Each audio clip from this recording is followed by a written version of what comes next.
And on the outside, they're playing press coverage.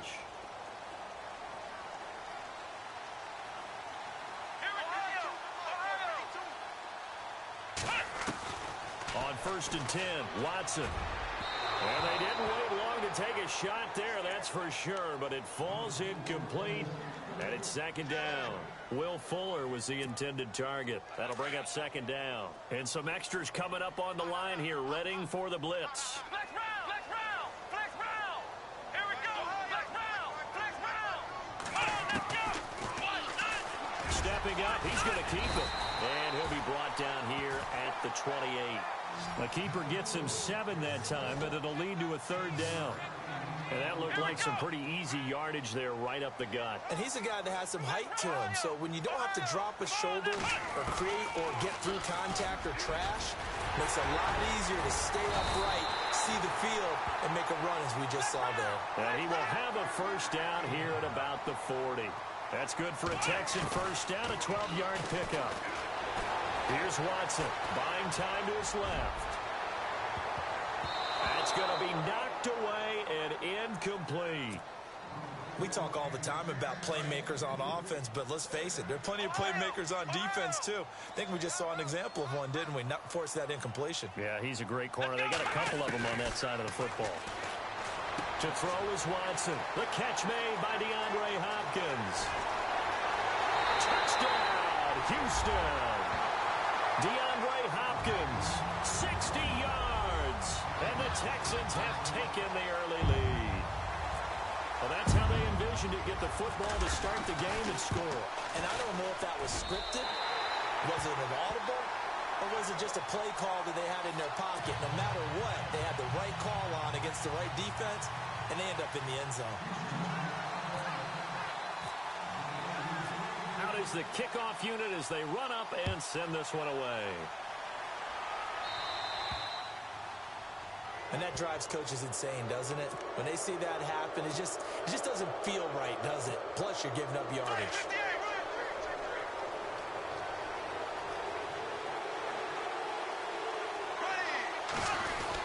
Bortles on the give to Fournette. And he'll push this forward only to about the 42-yard line. Give him a couple on the carry there, 2nd and 8. J.J. Watt makes another tackle there, and it's for a minimal gain. And let's face it, if that's all you're going to get running the ball, you're not going to have much success against him and his team. Or, yeah, you better find a way to go around J.J. Watt, which isn't easy to do. It's really not, because you got to try everything. Can you go around him? Can you go by him? Can you influence him to get him out of position so maybe you can wall him off? He's a really sharp, intelligent player, as well as a physical specimen. 10 yards there, good enough for a Jags 1st down. Well, clearly one of his advantages as a passer is his height, sit back in the pocket, fired over the middle. That makes things tougher defensively, doesn't it? It really does, because your goal is to move the quarterback off his initial spot when he gets his drop back completed. But when you have that type of height, he can stay in there. If he's willing to take the hits and just fire over the top, which saves him time and actually completes a play a little bit quicker than it normally does for a quarterback who has to slide and find open space to throw. That's going to go as a loss of a yard, and it'll be 2nd down. Wow, that play got shut down in a hurry. As soon as the snap came, you could see defensively they were just closing in. That was going nowhere. Yeah, you count on your offensive line to give you a little bit of space, a little bit of time so you can make a move. There was none there for him. Only 3 yards on the catch. It's 3rd down. I think it's okay there. They didn't get a whole lot on that play, but it's nice to have a safety valve that's built like this guy. Big target, guy you can spot pretty easily. Put it on him when your other targets aren't open. He's got the hook up to Lee. 11 yards there for Jacksonville and a 1st down as well. Nice job keeping that opening drive alive, and they're in plus territory, that part of the field where you really want to convert on 3rd down. They did. Big-time pickup for them, and now I think the aggressive play callers think to themselves, this part of the field, I take my shot at the end zone, because the closer you get to the end zone, the field gets condensed. It makes it a lot tougher to run those routes. You still got a chance to actually run past people right now. Take your shot at the end zone early in the down and distance count. Officially no gain on the play, and it's 2nd down. To throw, it's Bortles. And he whips that one incomplete there.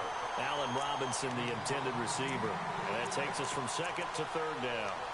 You know, every time we talk with people about the most important quality for a quarterback to have in the NFL, what do they usually cite? Arm strength. Yeah, and that's really way down on the list. Accuracy is one of the bigger ones, maybe the foremost one. That's what he needed on that play. And they're definitely showing blitz here. Throwing is Bortles. And Robinson with a big catch. And they do get him down, but he's inside the 5 all the way to the 3. They're able to convert on third down, and that sets up a 1st and goal.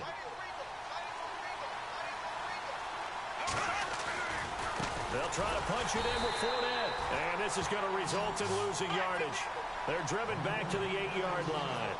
It's a loss of 4 there, bringing up 2nd down. Bortles to throw on 2nd down. And that will be incomplete. They couldn't hook up on what's going to be the final play of this first quarter.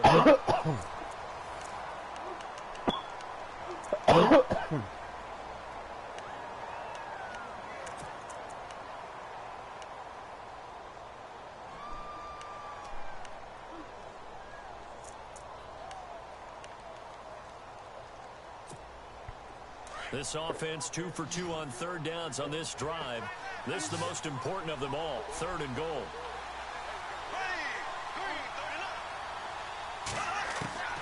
Working from the gun, it's Bortles. A bullet throw, but incomplete. Brandon, some of those windows to throw the football that exist when you're between the 20s, they don't exist when you're this close to the goal line. But as a former DB, I liked it closer to the goal line. Yeah. Tighter windows made it easier to cover people, actually. Huh? Yeah, but you know Madden, I can't find it. And Lambeau will put this one through. And they are on the board, but still trailing. It's 7-3.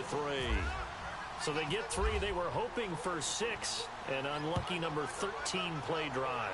Well, you go to the sideline after putting 3 points on the board, happy, but you wanted to be ecstatic. You wanted to have 6 on the board.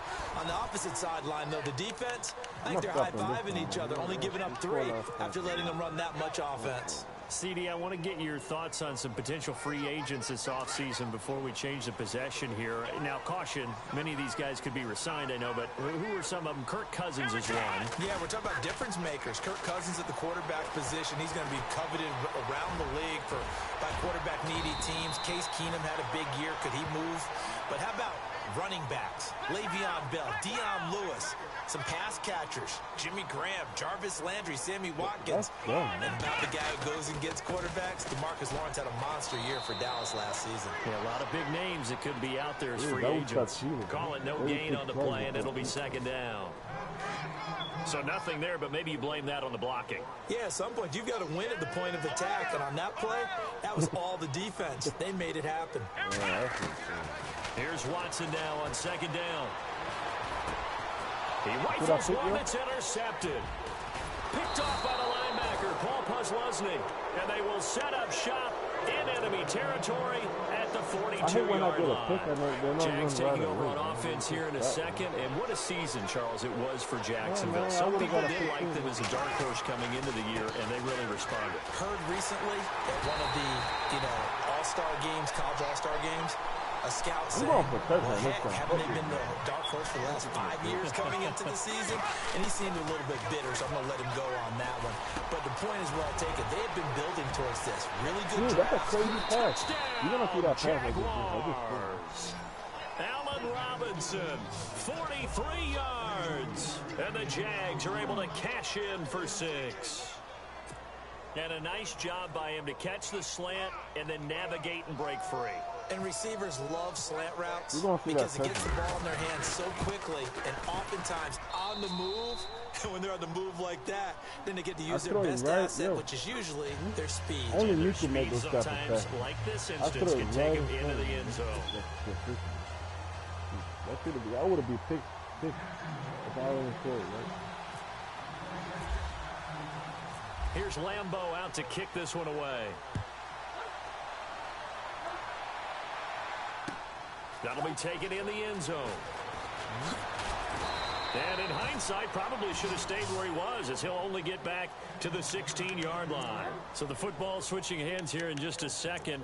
And, you know, Tom Brady, just to go off on a tangent for a second, may have lost the Super Bowl, but third MVP this past season, and what he did at age 40, really something, right, Charles? Absolutely phenomenal. Ended up beating out Todd Gurley, the running back for the Los Angeles Rams. But he would have traded it for a Super Bowl win, don't you think? How about this? The last 9 NFL MVPs to play in the Super Bowl that same season, 0-9. Yeah. He went all the way back to Kurt Warner, what, 1999, where he won the double? We were going over that stat earlier. That is hard to believe. But he would have been the MVP had the Patriots pulled that one out. He still has 5 rings, though. 5 Super Bowl titles for Brady. And now the Jags defense deciding to call a timeout. They'll have 2 remaining as we step aside here in this second quarter. You keep doing QB wrong, yo. I know what to do.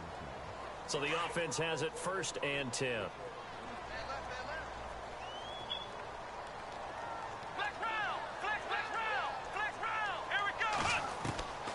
Out of the gun, Watson.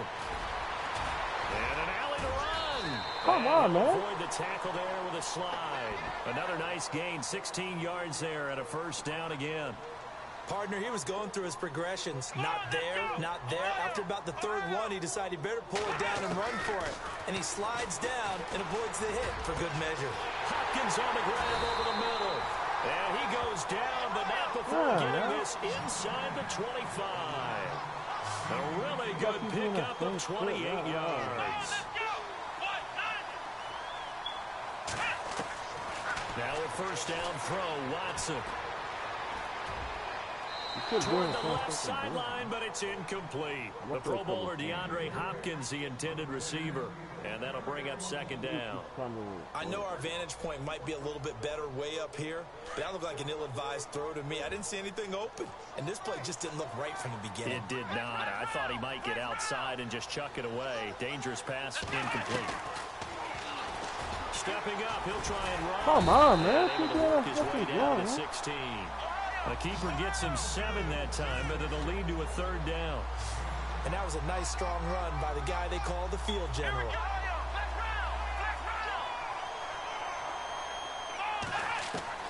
Watson on 3rd down. And he's got the completion to Hopkins. They're able to convert on 3rd down, and that sets up a 1st and goal. I'm going to figure out where to step that, dude. You can't do that same shit, man. I'm going to do a pin 2 minutes remain here in the 1st half. They ain't going to be able We're to back to Houston after this timeout.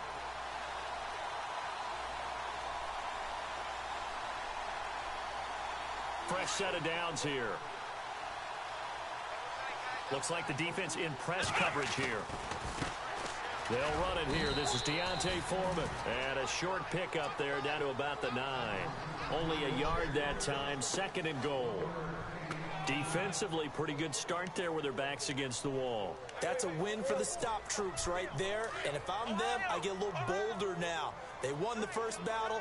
Keep coming after them. Put the pressure on them. Let's go.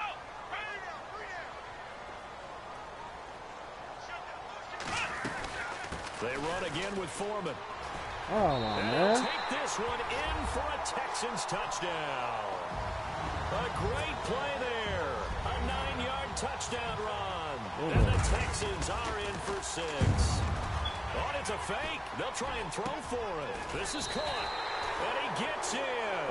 Oh, hell No one was no. expecting a fake there, but they add 2 more onto their lead. The kickoff unit is out on the field, and they will send this one away. This is fielded at the goal line. And he'll make it across the 20 as his guys will set up shop at the 23-yard line. Out comes the Jaguar offense now as they get set to take over. And they had to wait a long time to get the football back. Probably not what you were hoping for when you got an offense that's humming. Agreed. What you were looking for is the defense get the ball back pretty quickly, right? Hoping for a 3 and out. So that didn't happen. You can't yell at your D for that. They've got to take care of their own business and reestablish themselves now that they're back on the field. He's going to... Well, this is taken in. It's touchdown. Here complete. we go. Touchdown, man. Fucking bomb. Touchdown, You gonna see that second one. Jaguars. One play. Marquise Lee, I'm going for 2 now. 77 yards. And the Jaguars are able to strike quickly for 6. And correct me if I'm wrong, that was just a simple fly That's one route, play. wasn't it? No, there's nothing to correct at all. You've got it down pat. And I just remember as a player, when I'd be in practice sessions, and I'd hear 9 from the receivers, that meant fly route, go, look out. That was the 9, and he just kept going all the way into the end zone for the touchdown. So the defense gets the stop. I know it's situation to situation, but who has more pressure there, offense or defense, when they go for 2? I truly believe it's the defense has more pressure because the offense has an entire playbook wide open from the 2-yard line. You can run it, you can throw it. So defensively, I think most teams are going to be aggressive and force the issue and try and bring pressure. And he'll bring it a few past the 20 to the 23-yard line. Charles, let's step into a conversation about...